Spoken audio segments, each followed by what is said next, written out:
오늘 이 시간은 제 12장 4차 산업혁명 시대의 직업에 대한 내용을 같이 나누도록 하겠습니다. 4차 산업혁명이라고 하는 말을 우리가 많이 듣기도 하고 또 많이 사용하기도 합니다. 오늘은 이제 그 내용에 대한 것인데요. 우선 앞부분에 보면 거기 4차 산업혁명 시대의 도래, 그래서 1차 산업혁명, 2차 산업혁명, 3차 산업혁명의 각각의 특징들이 이제 전제 서론으로 나오고 있고요. 그 다음에 이제 4차 산업혁명의 특징, 그래서 4차 산업혁명이 과거에 비해서 어떤 것들이 달라지고 변화됐는지 이제 그런 내용들이 쭉 나와 있습니다.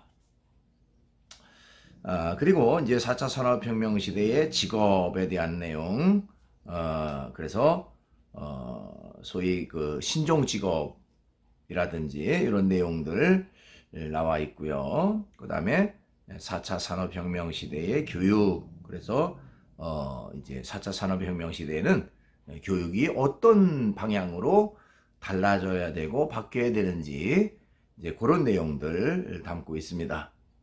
그리고 이제 성경적 관점에서 본 4차 산업혁명, 이제 그런 내용들.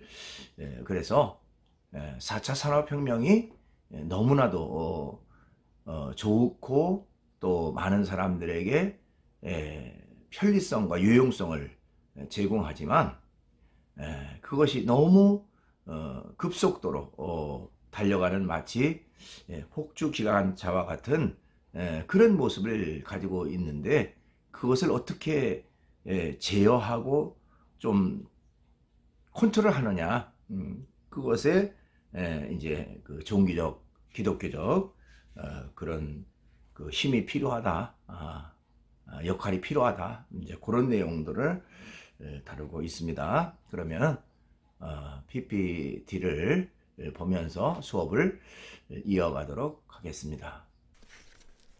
제 12장 4차 산업혁명 시대의 직업입니다. 우리가 4차 산업혁명이라고 하는 말을 참 많이 듣고 있죠. 이제 이 시간은 그 4차 산업혁명이라고 하는 의미가 어떤 것인지, 어떻게 달라지고 어떻게 변화되는지 이제 그런 내용을 같이 살펴보려고 합니다. 1번 보면 4차 산업혁명 시대의 도래 이렇게 되어 있는데요.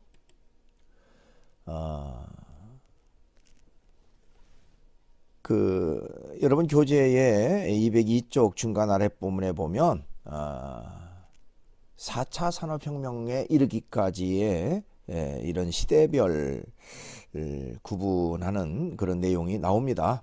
그래서 4차 산업혁명 이전의 시대에는 어떤 것이 있었는가에 대해서 말하는데, 우선은 뭐 1차 산업혁명 시대가 있었다라고 말할 수가 있습니다.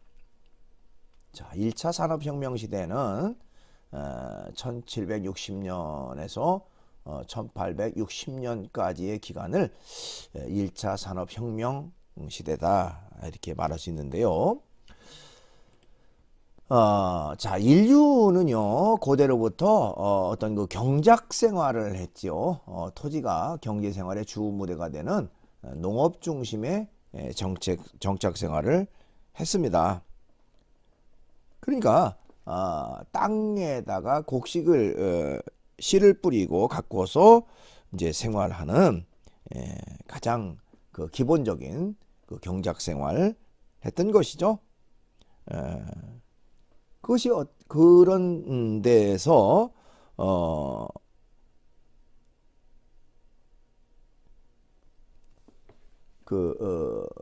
탈피해서 이제 획기적인 어떤 그 혁명적 산업화가 이루어졌다. 그것이 1차 산업혁명이다.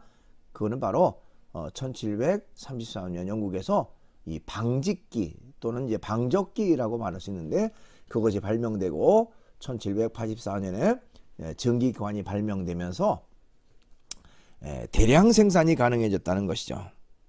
그러니까 그 이전까지만 해도 그저 그냥 사람이 땀을 흘리고 일을 해서 어떤 그 소기의 목적을 달성했다면, 이제는 어떤 도구를 이용해서 훨씬 더 많은 양을 생산할 수 있는 그런 그 획기적 발전이 이루어졌다는 것입니다. 그래서 농업 중심의 산업이 기계 중심의 산업으로 혁신적 발전을 이루어진 때, 이때를 가리켜서 1차 산업혁명 시대 이렇게 부르고 있습니다.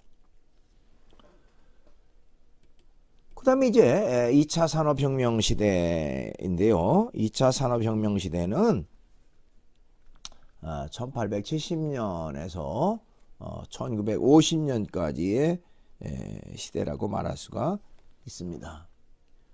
자, 이 시기에는 이제 과학기술의 발전으로 인해서요, 전기가 발명되고 통신, 석유, 화학, 자동차, 철강 산업이 주력 산업으로 등장하게 됩니다.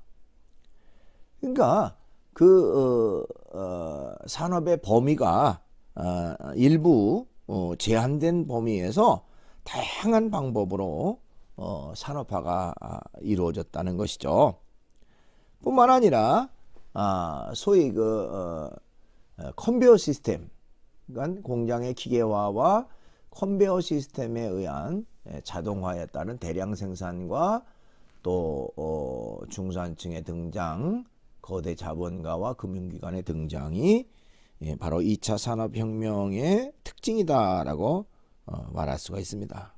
그러니까 다양한 모든 분야에서 획기적인 그런 발전이 이루어졌고, 또 이런 자동화, 기계화 시스템에 의해서 엄청난 양의 생산을 가능하게 한 그런 그 혁명을 2차 산업혁명이라고 말할 수가 있습니다. 그 다음에 이제 2차 산업혁명에 이어서 3차 산업혁명으로 연결되는데요. 1960년에서부터 최근까지죠. 2010년까지의 기간을 우리가 소위 3차 산업혁명 시대라고 얘기를 합니다. 이 3차 산업혁명 시대는요, 기계의 제어가 가능한 완전 자동화.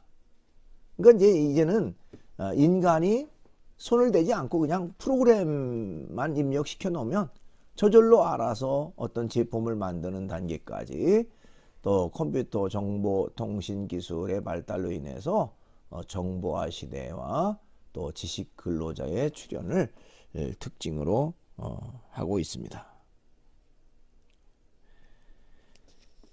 그러니까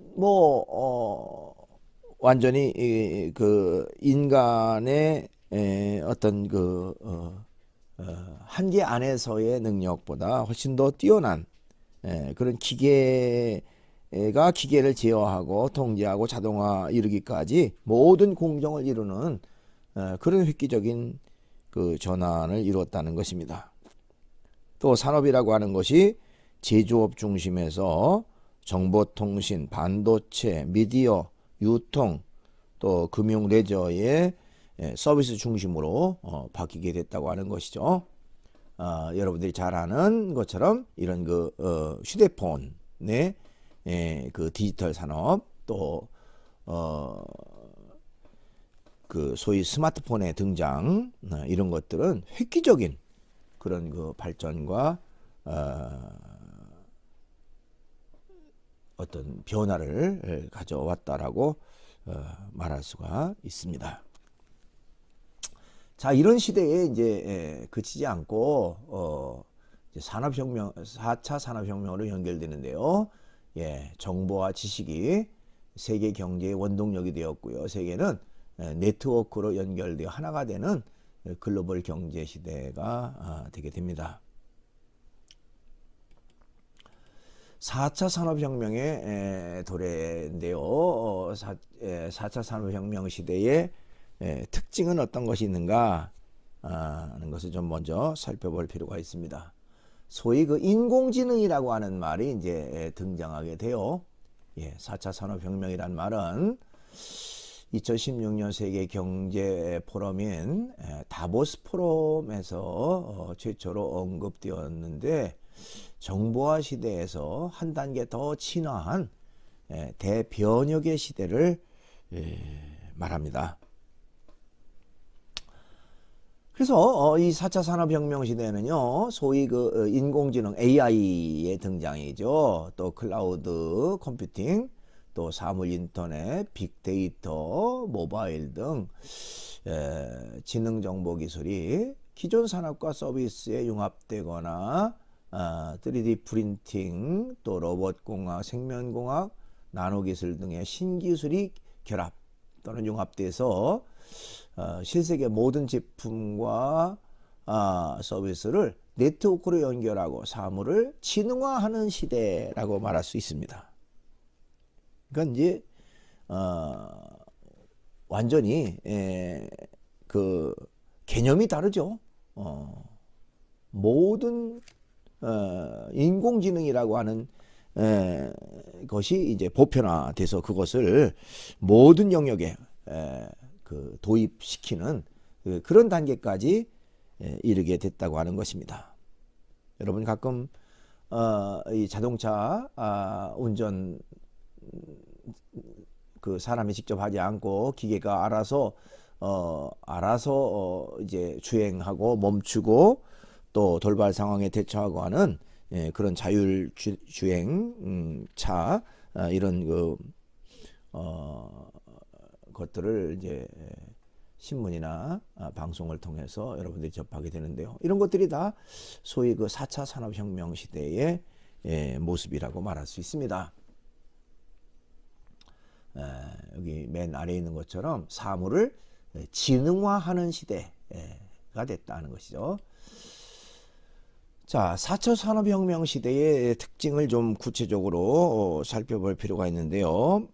4차 산업혁명 시대의 특징은 이제 6가지로 이렇게 요약할 수 있다. 여러분 교재 204쪽 중간 아래쪽에 보면 6가지 특징이 있다라고 얘기를 합니다. 우선 가속화의 특징이 있다는 것이죠. 가속화. 지식과 기술이 기하급수적으로 변하고 속도의 견제가 지배한다. 컴퓨터가 인간의 지능을 능가하고 인간과 로봇이 함께 하는 그런 시대가 됐다. 여러분 이제 소위 그 인공지능이라고 하는 말 뭐 우리가 많이 듣기도 하고 쓰기도 하고 그러죠. 전에 그 바둑에서 세계 최고라고 하는 그 이세돌 구단과 소위 그 인공지능 그 로봇과의 그 바둑 대결이 있었죠.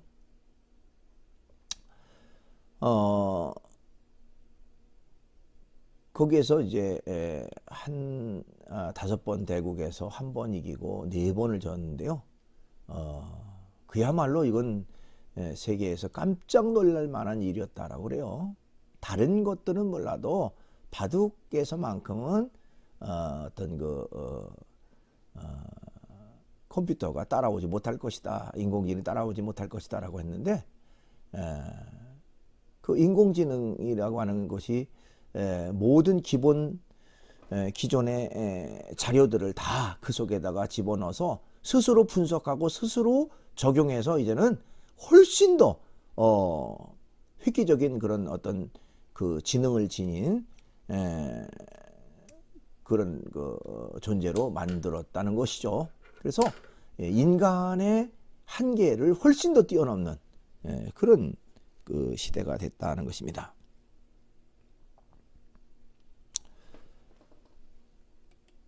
그 다음에 초지능화입니다. 가속화가 됐고 지능화가 됐다. 인공지능과 로봇 및 사물 인터넷의 등장으로 모든 사물이 점점 스마트해지는 스마트 시대가 열리게 됐다고 하는 것입니다. 인간이 따라갈 수 없는 정도의 그런 그 고도의 지능화가 이루어졌다라고 말할 수가 있습니다. 예, 모든 것이 모바일 중심의 디지털 혁명으로 디지털 신인류 트랜스 휴먼이 탄생하고요. 디지털 네이티브, 디지털 언어에 익숙한 사람이 주류를 이루는 그런 시대가 됐다라고 말할 수가 있습니다. 그 다음에 또한 초연결화라고 말할 수가 있습니다. 세상의 모든 것이 연결되는 만물 인터넷 시대가 됐다. 또 슈퍼 연결의 시대가 되고 또 소유 경제에서 공유 소비에 또 공유 경제 시대가 도래했다라고 말할 수가 있습니다. 소위 이제는 협업의 시대가 됐다. 또 집단 지성의 시대가 됐다 하는 것이죠.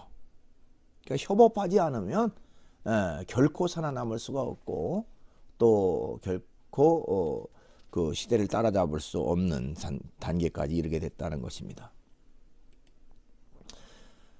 그 다음에 초감성화 시대가 됐다라고 얘기를 합니다. 이성보다는 감성을 이용한 창조적 즐거움과 감동을 중시하는 창조적 계급이 사회를 이끌게 된다. 이렇게 말할 수가 있어요. 소위 감성 중심의 그 운해형 인간이 지배하는 그런 결과가 되어진다라고 말할 수 있습니다. 감성화. 그 다음에 초융합화가 이루어진다 이렇게 말할 수 있는데요. 지식과 기술 등 모든 것이 경계와 구분을 넘어서 융합되어 새로운 것을 창조하는 융합시대가 온다. 그건 과거에 비해서 이건 완전히 달라진 그런 체계고 달라진 세상이죠. 그러니까 한 전문 분야의 그 고급 기술을 소유한다고 해서 그것이 최고라고 말할 수 없고요. 다른 분야의 기술과 능력을 접목시켜 가지고 훨씬 더 다양하고 훨씬 더 획기적인 그런 변화와 발전을 이루는 시대가 되어졌다고 하는 것입니다. 그래서 소위 융합이라고 하는 말이 이제 많이 이루어지게 되죠. 그렇습니다. 그 다음에 이제 여섯 번째로 초고령화가 이루어진다.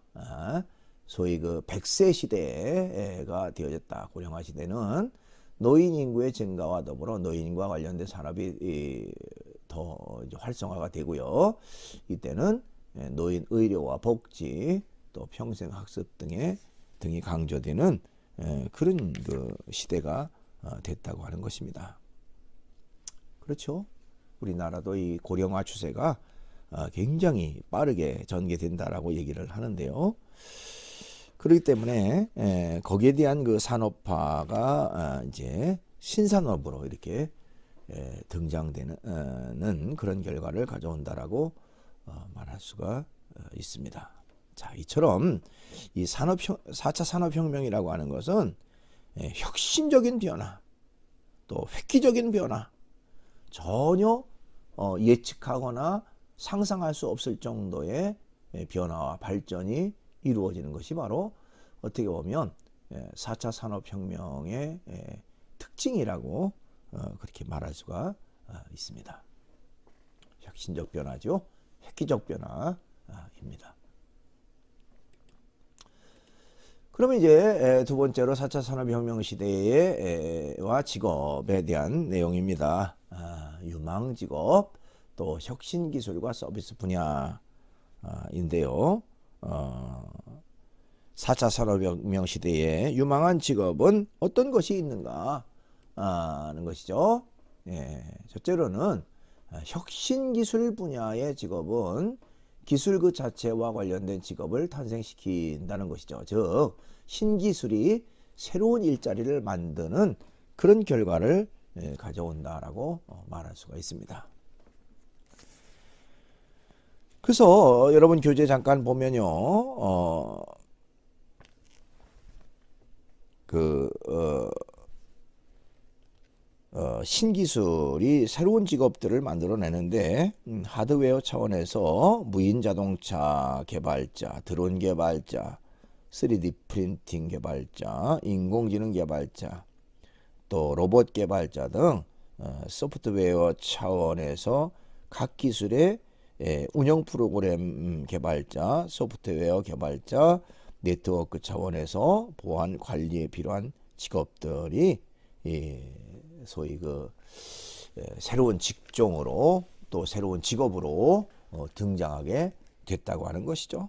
그러니까 과거에 없었던 새로운 직업들이 이제 등장하고 뜨는 직업으로 그렇게 각광받게 되는 그런 결과가 된다 하는 것입니다.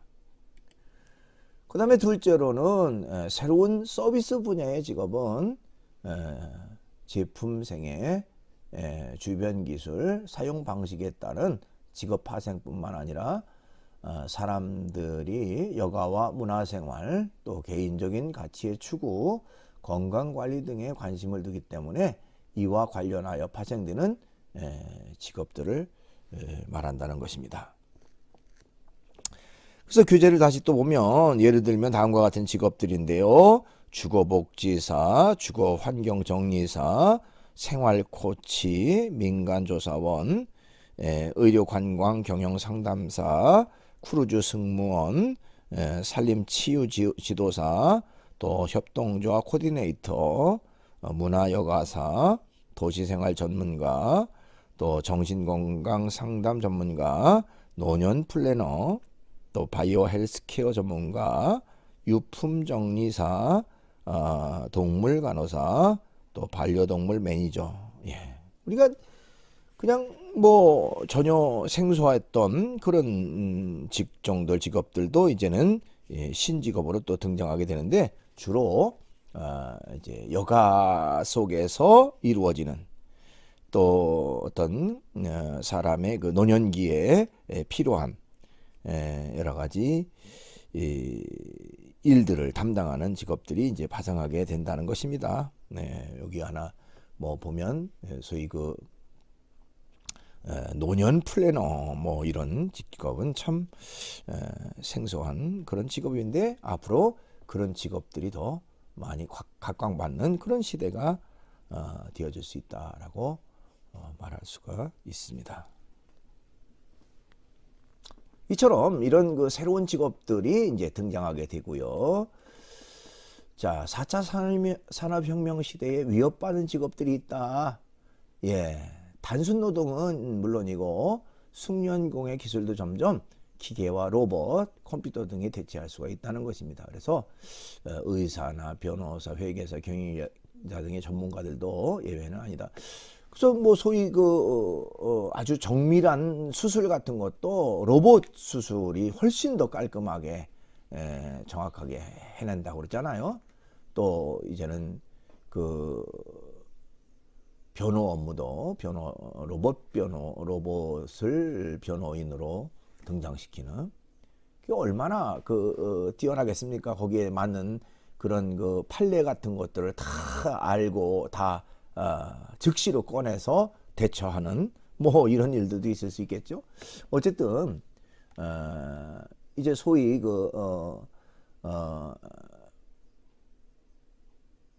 엘리트 기술이라고 그럴까요? 이런 최고의 첨단 기술을 가진 사람이 이제는 점점 쇠퇴하는 직업으로. 왜냐하면 이제 이런 그 로봇이나 컴퓨터가 얼마든지 훨씬 더 능가하게 대체할 수 있는 그런 수단이 되기 때문에 위협받는 직업군에 속한다. 이렇게 말할 수가 있습니다. 예, 창업, 창직 및 신직업입니다. 첫째, 창업은 창의적인 아이디어를 직접 현실화하는 방안이죠. 우리가 창업을 한다라고 할 때에 이제 혁신적인 그런 아이디어가 있으면 그것을 실제로 이루도록 현실화시키는 것이 바로 창업이라고 말할 수가 있는데요.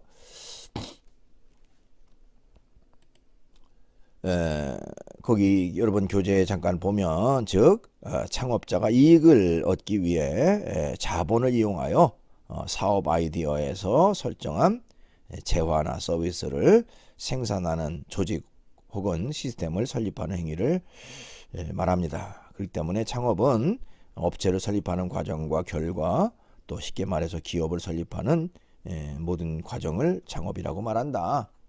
그 다음에 창직이라고 하는 말인데요. 새로운 직업을 발굴 또는 개발하여 이를 토대로 일자리를 창출하는 그런 그 활동을 말합니다.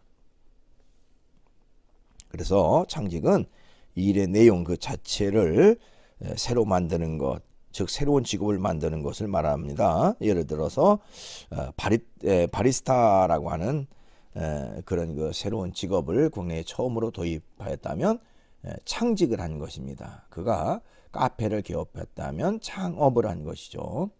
그러니까 만약 그가 다른 사람이 만든 카페에 그 바리스타로 일을 하게 되었다면 취업을 한 것이죠. 이렇게 이제 약간씩 그 용어 자체를 이제 다르게 사용할 수도 있다 이렇게 말할 수 있습니다. 그 다음에 신직업이라고 하는 것은 외국에 있는 있으나 국내에 없는 새로운 직업으로 미래 일자리 수요가 있는 직업이나 오자가 났네요. 직업이나 외국과 국내 모두 있는 직업이지만 법제도의 정비 등 활성화를 통해서 일자리 창출이 가능한 직업을 말합니다.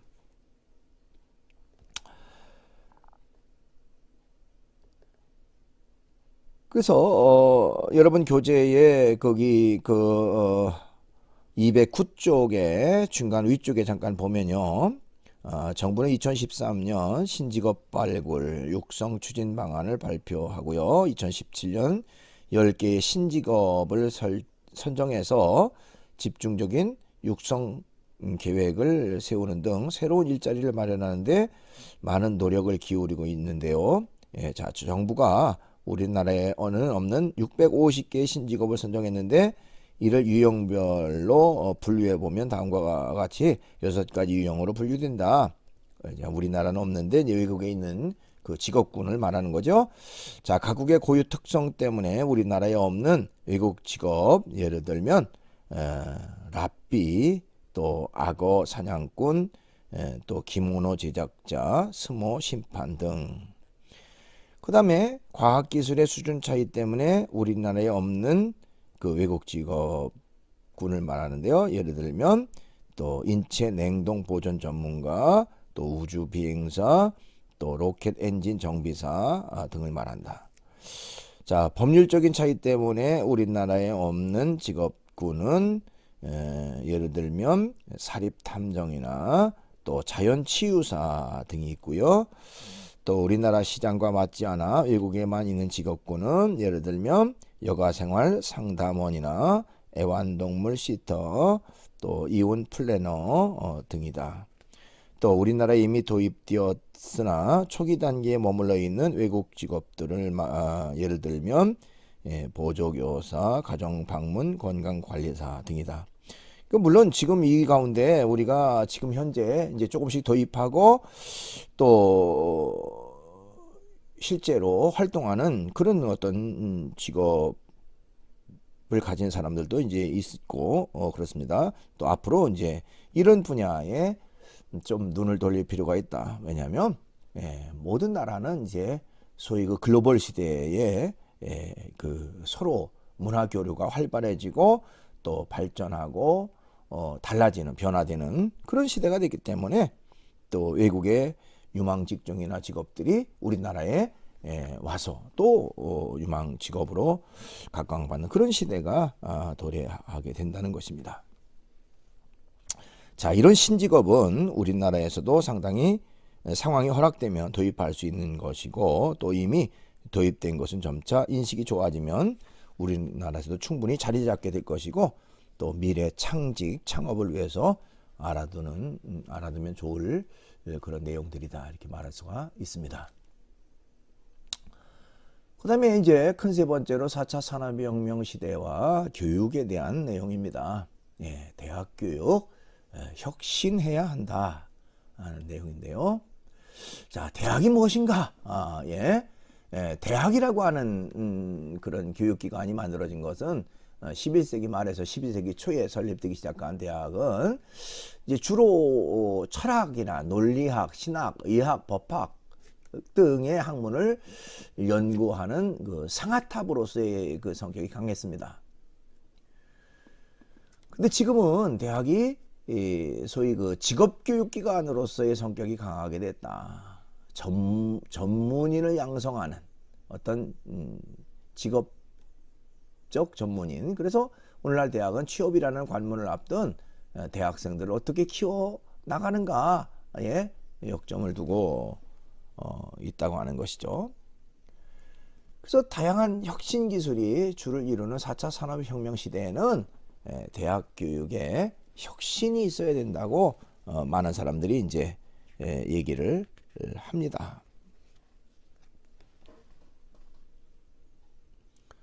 그래서 여러분 교재의 211쪽 그 중간 위쪽에 보면 손을춘이라고 하는 사람은 4차 산업혁명 시대에는 어느 업종에 종사하더라도 기술의 기본적인 사항들을 배워야 한다. 네, 아까 이제 협업이라고 하는 것과 이제 같이 맥락을 같이 하는 그런 내용이죠.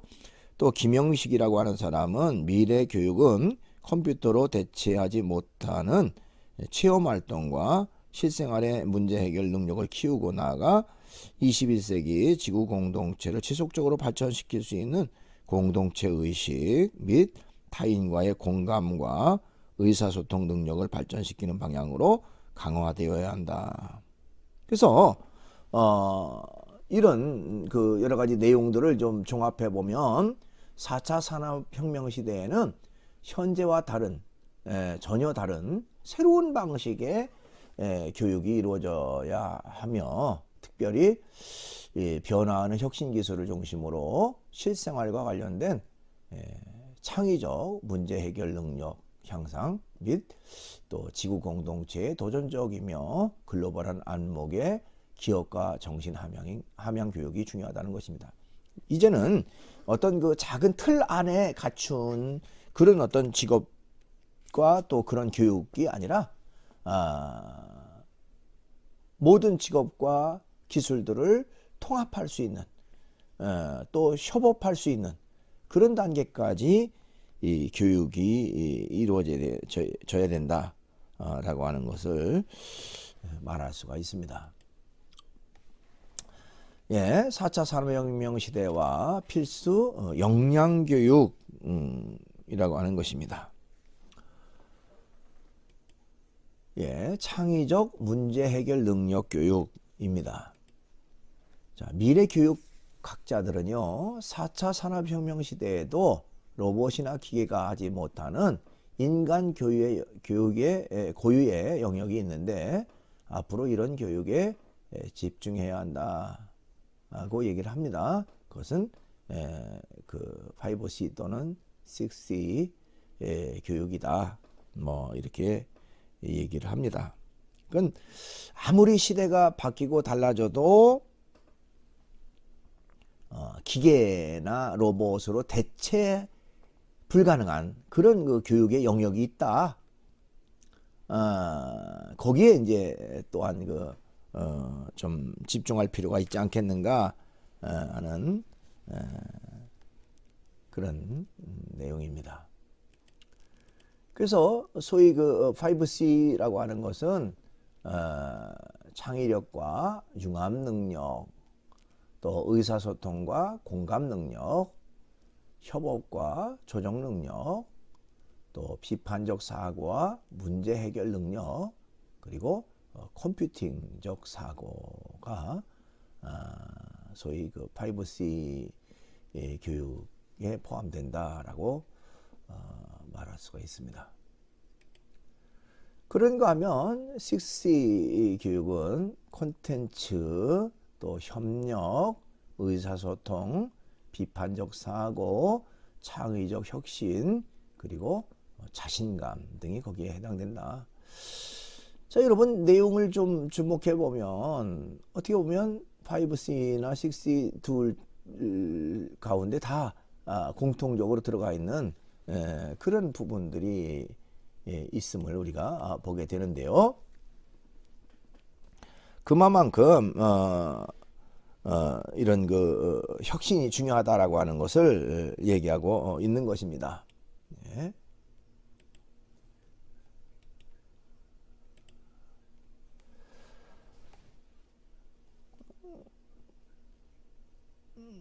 그래서 여러분 교재의 112쪽 중간 위쪽에 보면요, 이상에서 보듯이 협력이나 의사소통, 비판적 사고, 창의적 혁신이 중복되어 나타나게 되는데요. 그만큼 이들이 중요하다는 것이다. 그런데 이들은 한마디로 창의적 문제 해결 능력으로 함축될 수가 있다는 것입니다. 창의적 문제 해결 능력에는 집단 지성을 통한 협업과 또 의사소통 능력 및 컴퓨팅적 사고가 포함되어 있으므로 5C 전체가 포함되는 것이다. 이렇게 말할 수 있고요. 자, 컴퓨팅적 사고에는 코딩 교육이 중요하다. 미국이나 유럽에서는 초등학교부터 코딩 교육을 시키고 있고 우리나라에서도 초등학교에서 코딩 교육을 장려하고 있다. 미래에는 코딩 교육이 그만큼 중요하기 때문이다. 4차 산업혁명 시대의 창의적 문제 해결 기법으로 디자인 싱킹이 각광을 받고 있다. 디자인 싱킹은 아이디어의 새로운 전환과 인간에 대한 공감을 실현시킬 수 있는 창의적인 문제 해결 방법인데, 이해하기, 공감하기, 또 문제 정의하기, 또 아이디어 생성, 프로토타입 생산, 공유하기 등 6단계로 이루어진다. 이렇게 말할 수가 있습니다. 자, 그래서 이렇게 이제 그 인간 고유의 능력을 더 개발해서 앞으로 더 그 기계를 컨트롤할 수 있는 그런 어떤 단계로 시켜야 된다라고 하는 것을 말하고 있습니다. 그 다음에 이제 여러분 교재 213쪽에 그 맨 위쪽에 보면 도표가 하나 있어요.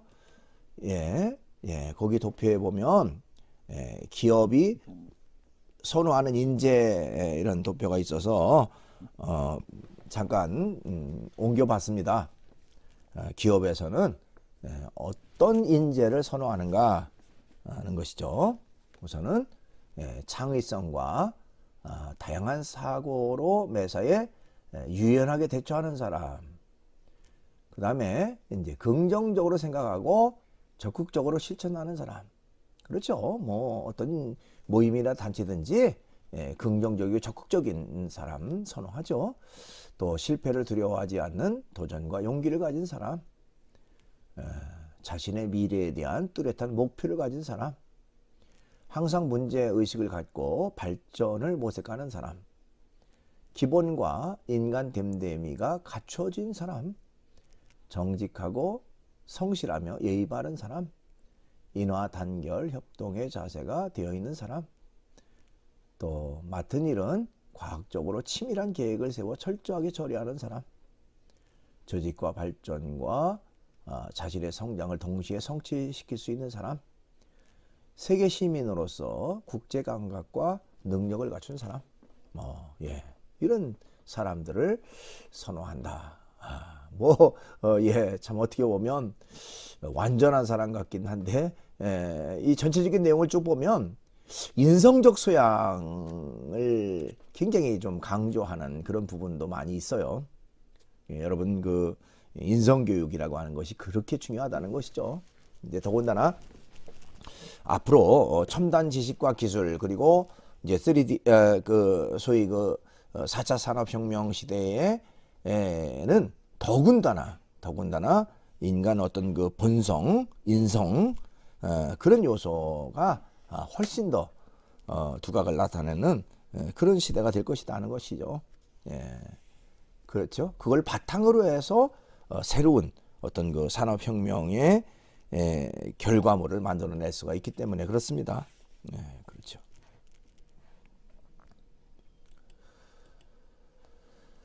예, 그다음에 이제 조그만 두 번째로 기업가 정신교육입니다. 자, 이스라엘이 세계 최고의 그 창업 국가가 된 것은요, 어려서부터 소위 그 후츠파 정신 교육을 시킨 결과라고 합니다. 이 후츠파는 그 의미는요, 당돌함, 뻔뻔함, 용기, 도전 등을 뜻하는 히브리어에서 왔는데요.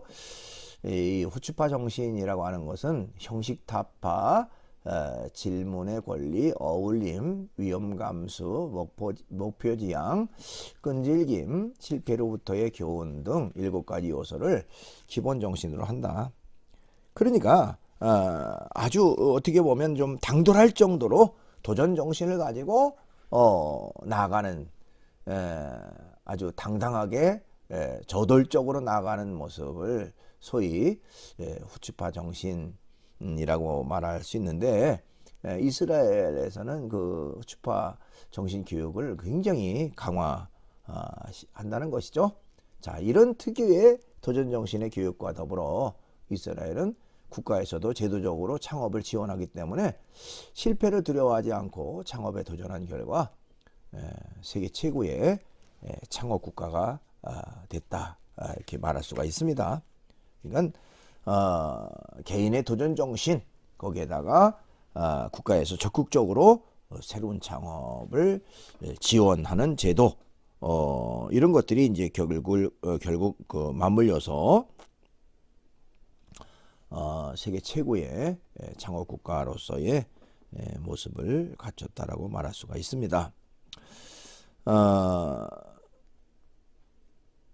자, 여러분 교재의 214쪽의 그 중간에 보면요, 그럼 어떻게 하면 기업가 정신을 이룰 수 있을까? 뭐 이런 얘기를 하면서 상상력, 창조성, 혁신이 선행돼야 된다, 뭐 그런 얘기를 해요. 자, 상상력은 문제에 몰입하는 태도를 통해 대안을 구성하는 행동이고요. 또 창조성은 문제 해결을 위해 동기를 부여하고 해결책을 찾기 위해 창조적으로 실험하는 행동입니다. 혁신은 집중하여 자신만의 해결책을 도출할 수 있도록 문제를 재구성하는 행동이다.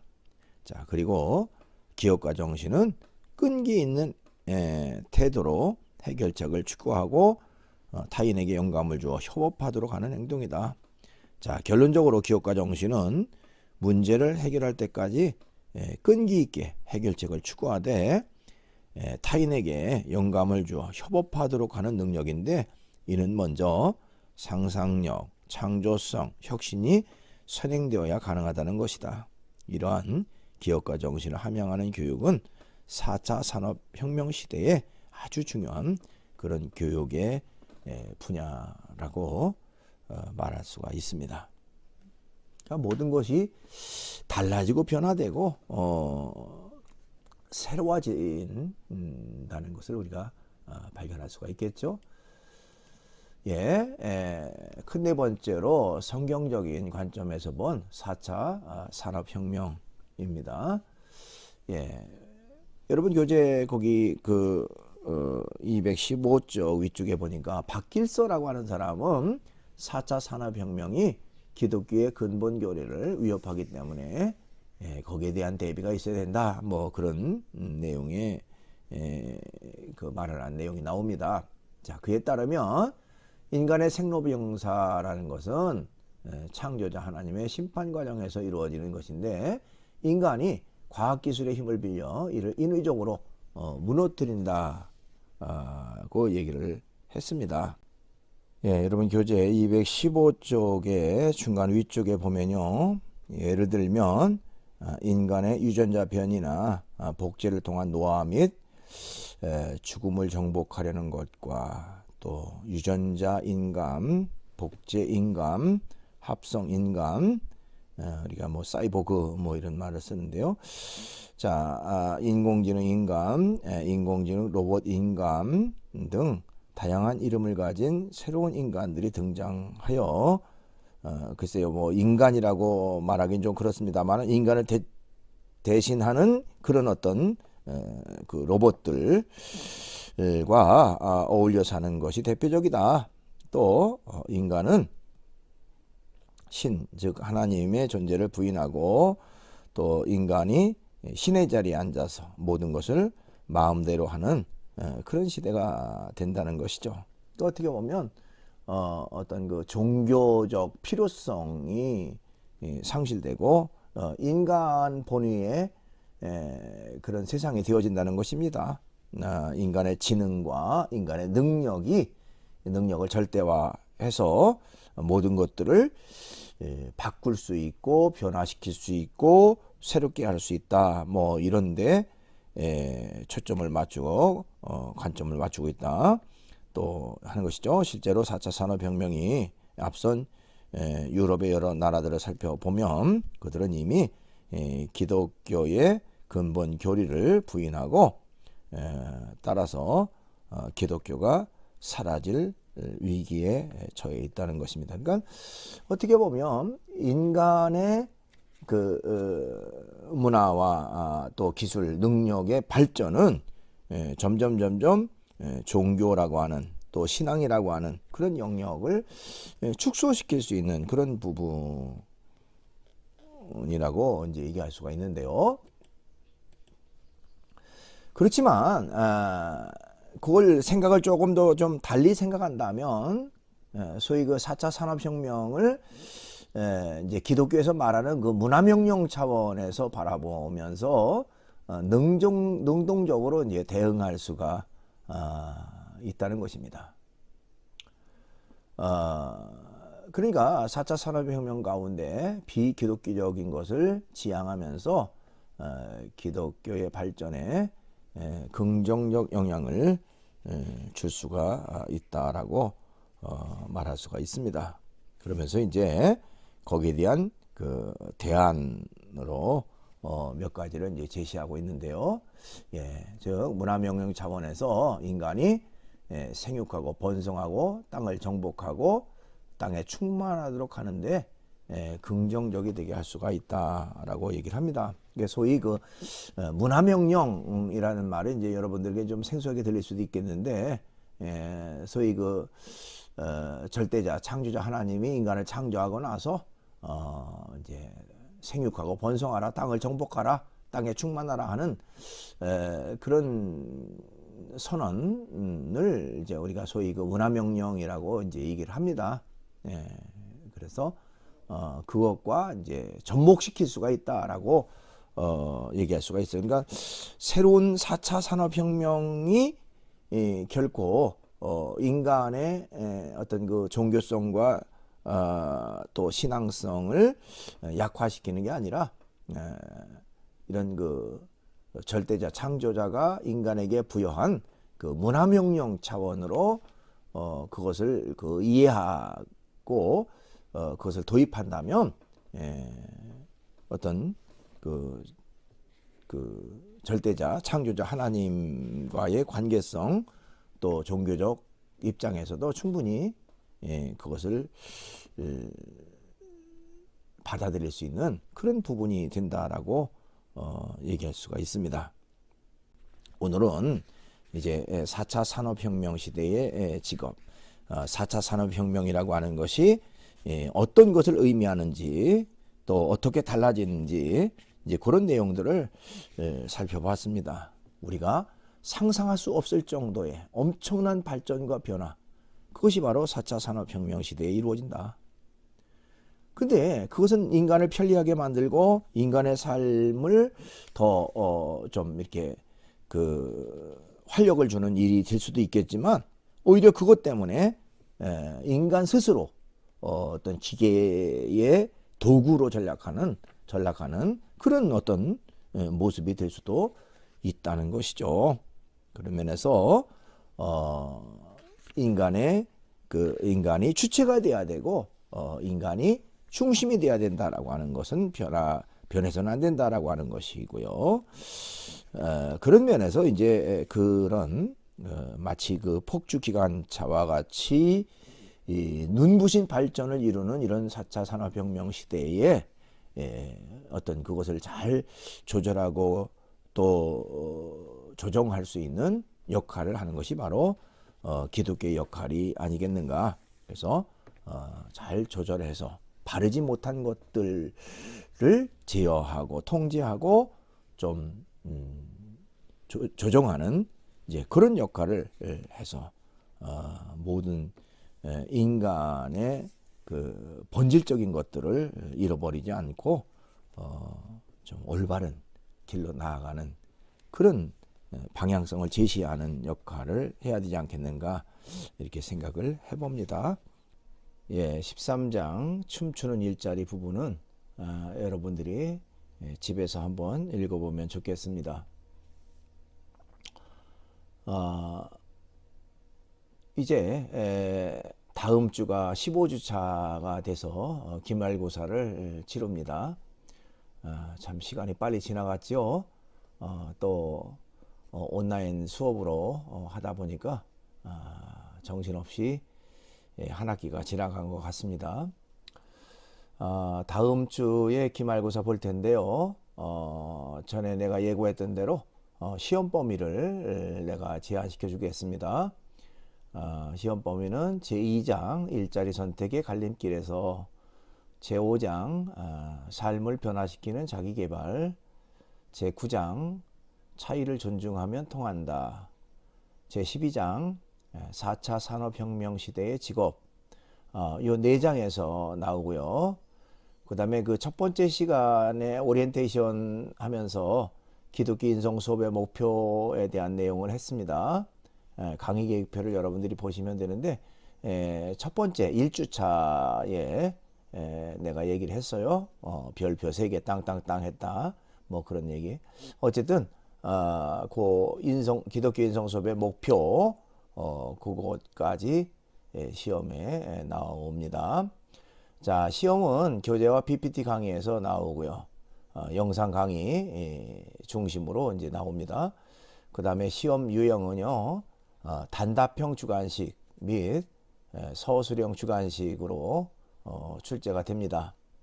그 여러분들이 교재를 충분히 보시고 또 영상을 충분히 보시고 다음 주에 시험에 대비할 수 있도록 그렇게 해주시기 바랍니다.